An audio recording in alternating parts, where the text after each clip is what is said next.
Alright, what's going on everybody? Varric here in what is likely the last video of the Green Goblin. I apologize for the quality of the video. We are moving across country, so all of our stuff is packed away and I'm doing this from my laptop. But again, this is probably the last video. I think the Green Goblin has achieved final form. I talked to some people in Necro Chat, namely Woog, Wheat Solo, and Knife Wrench. Thank you guys for your input. But essentially, you are a summoner now, right? You're a summoner with a multi-zon friend, and you're essentially two characters in one.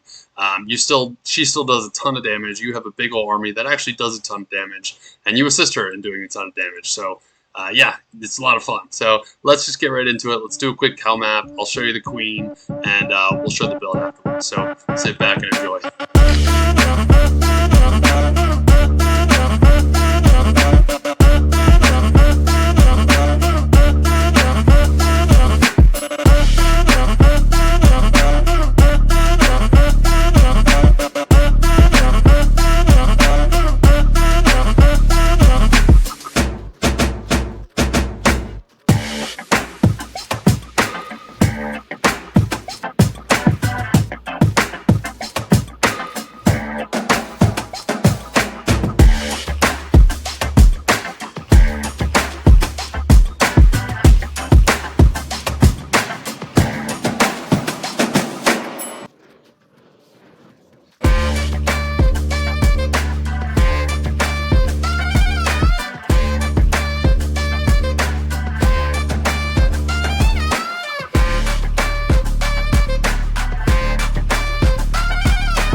Alright, so there it is. We had a lot of fun doing it.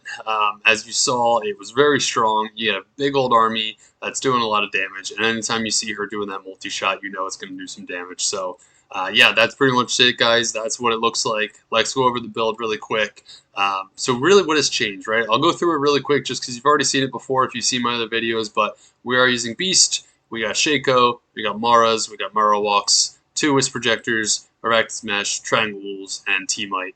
I would recommend getting a 10% faster cast rate if you can find it on this. Something that helps you get that next breakpoint of 48. So yeah, you want to hit that breakpoint, and you'll be enjoying life a lot better with it. But the only thing that really changed is I'm no longer using Kalan's Legacy. Yes, you lose Vigor Aura, but you'll see how I changed the skills. You do gain Redemption Aura, so you lose a lot of your sustain from not using Blood Golems. Again, I'll talk about it, but you do want to run Redemption Aura to continue getting that sustain. It makes life so much easier. So yeah, that's pretty much the only change in the build. The only other changes you can see here in my inventory, yes, you're a summoner now, so you are going to start snapshotting, and yes, you're going to start using summoning skills. I think my last video is I used some curse skills. You don't need the extra curses. I think you're doing a little overkill at that point, and you really want a big beefy army here. So you got summoning skills, and yes, you're going to snapshot. I'm not a huge fan of snapshotting. I just don't like the wasted inventory space, but this is what I could, bearably do. You're only taking up 3 boxes here.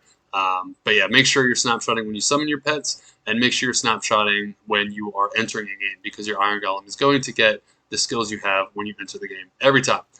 So just make sure you always have your gear on when you exit the game. But yeah, that's it pretty much. You're just doing that for snapshotting, and the only other change was the redemption aura in Phoenix. But real quick, we'll talk about stats, just because, yeah, we'll talk about stats. We're not using Bone Shield anymore, so essentially we're just dropping energy and just dumping all into Vitality, right? Enough strength and dex to wear your gear, all into Vitality. You just want to have as much life as possible. But that's it really quick for stats. We'll go into skills real fast. Still 10 into Curse Mastery. You're still maxing amp damage. 1 point everywhere else. 1 point to Carpify. You're not maxing this or putting more into it, because the first skill gives you minus 10% physical resistance, and that's where it stays. So you don't want to put any more into that. Here, Poison and Bone. I just got Desecrate. I don't like having to run like a Necromancer offhand that has plus Desecrate. I don't feel like finding it. So yeah, sure, you can waste 3 skills to get that. And again, you have a couple skills left because you're not using Bone Armor. Here's the big tree. Here's what we want to talk about. So you are maxing Skeleton Mastery. You're maxing Skeleton Archer. You're maxing Revives. As you saw, I did have Revives out. They're doing a ton of damage. So they're a lot of big bang for their buck.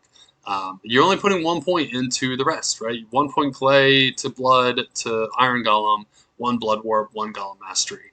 I'm finding that you don't need it, right? Your Mercenary, your Iron Golem stays alive. He's just fine.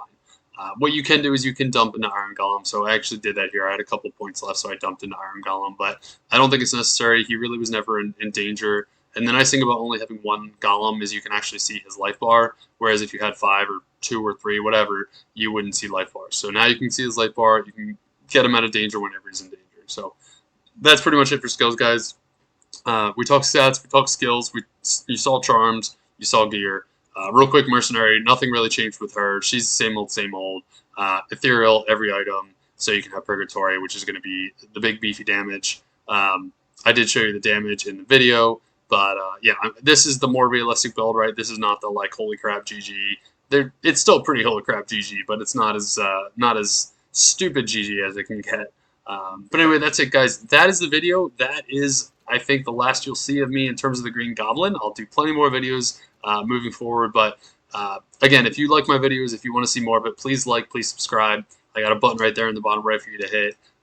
So that's it, guys. Hope you all have a great night.